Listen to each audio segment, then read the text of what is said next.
So I'm going to be trying out a Tokyo capsule style hotel. I've tried different other capsule hotels, but let's see how the OGs do it out here in Japan. So actually just to get a quick drop off of my bags. My camera bag was stored in their locker. Really nice. The receptionist was really concerned about my valuables. It's 11:22 right now. They don't do check-in until 1 p.m.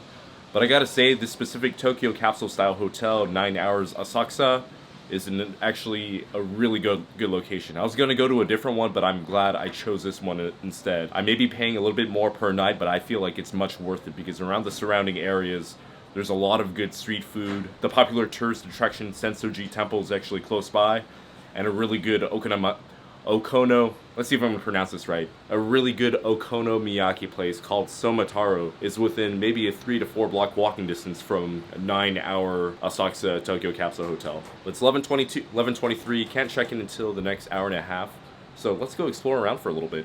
So to kill off some time, I checked out Sensoji Temple, which has been around since the 5th century. It's definitely a highly sought out attraction, but definitely worth it. Then I went and got some yakisoba at the well-known Hobby Street, popular amongst locals for their street food. First bite on this Japanese yakisoba, here we go. Oh man, it's incredibly flavorful. Oh, well made, it's delicious. And then I came across this interesting samurai reenactment.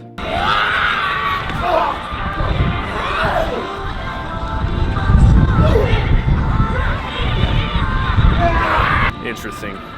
Very interesting. Only in Japan. Only in Japan. So I just checked in to the hotel. They give you a nice little pajama bag. Oh, it's like toiletries and everything along with some pajamas. And we are on the 7th floor.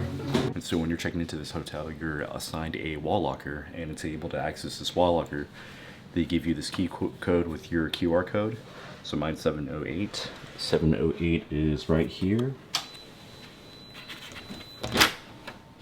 And voila, you've got your own wall locker over here. It's my camera bag. While the rest of your storage is stored out here. All right, let's go check into our rooms.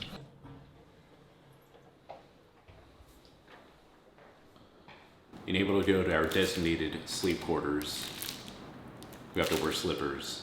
No shoes, slippers. So just like Japan and the majority of Asian countries, take your damn shoes off, put on some slippers, or go barefoot, who knows.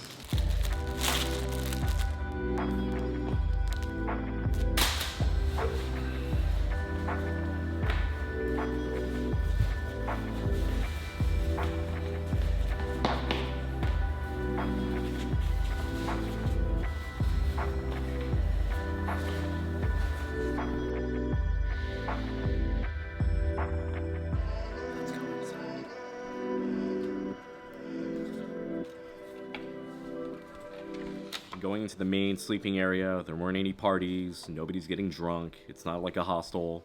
As expected, the ambiance was incredibly quiet.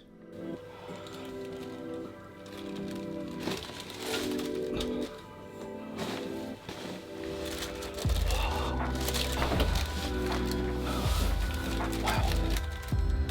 Cool. So it's very similar to a lot of the capsule hostels that I stayed in the past. Very, very quiet. Maintain noise discipline. But overall, that's what you want if you're trying to get like a decent night's sleep or like some quiet time. This is actually pretty cool. I really do dig the ambiance. It's really dimly lit. So you have your pillow right here. You got some USB chargers over here. Whoa, you turn off the lights over here and it's pretty sick. Little placeholders over here. Obviously, if you got your slider, maintain some privacy.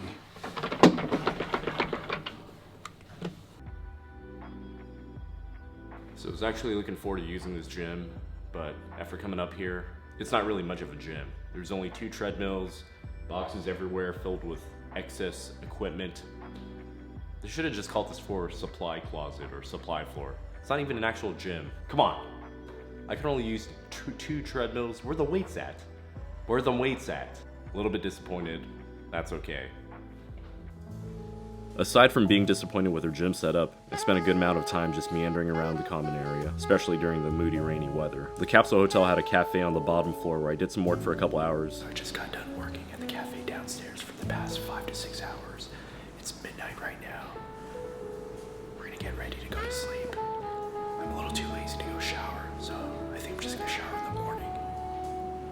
promise I'll shower in the morning. But right now, let's just get ready to go to bed, brush our teeth, and go to sleep in our sleep pods.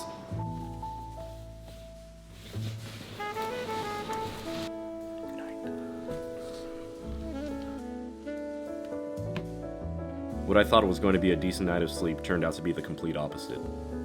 Fuck. Alright, so it's 9 in the morning. Last night sleeping in my pod was a bit rough.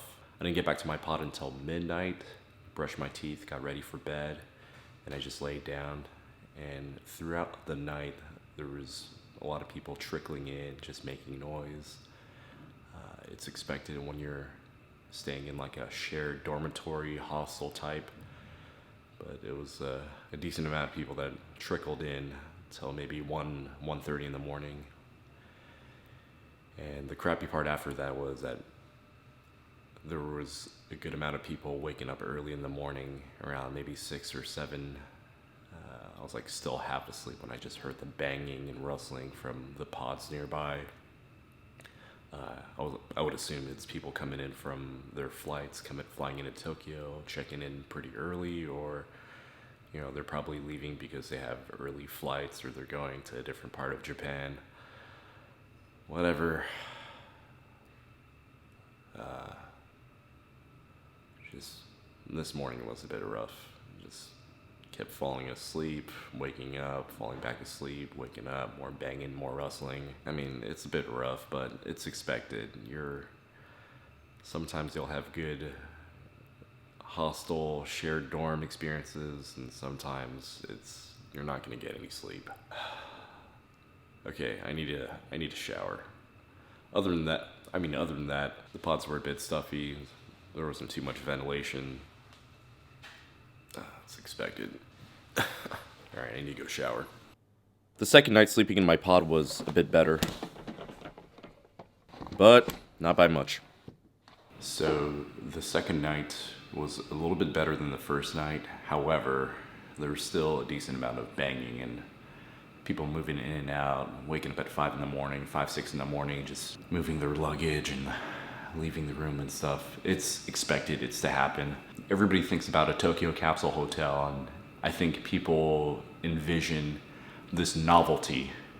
I think that's what it really is. This is more of a novelty. The concept is really cool, like cool, I'm gonna be staying at a capsule hotel. In reality, it's very similar to like a hostel format. People are gonna be coming in late through like 12:31 in the morning. People are gonna be leaving around 5, 6 in the morning. So regardless, there's gonna be a decent amount of foot traffic going in and out.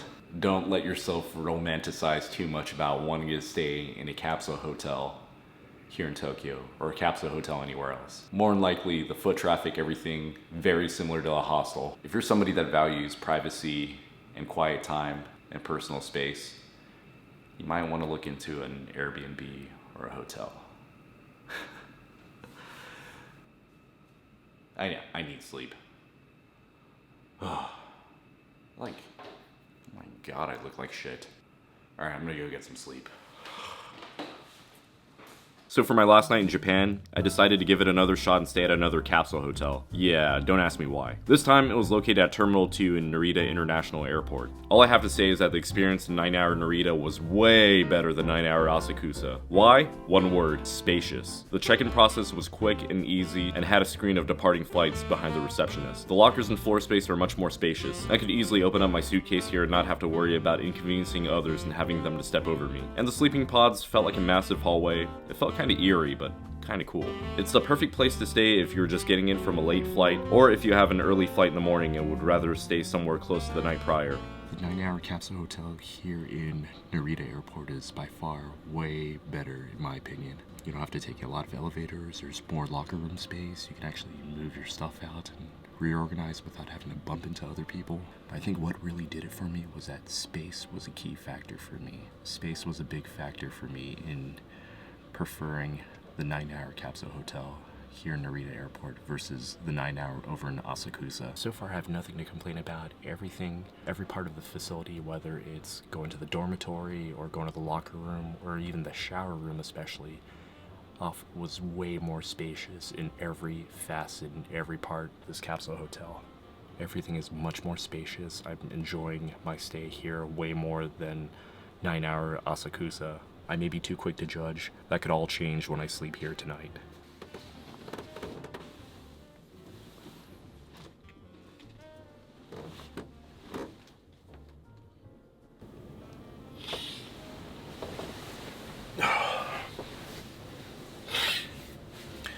Alright, so there's like a decent amount of banging last night.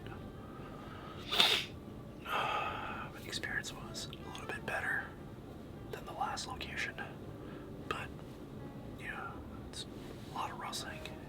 People are moving in and out. It's expected. Alright. It's time to check out.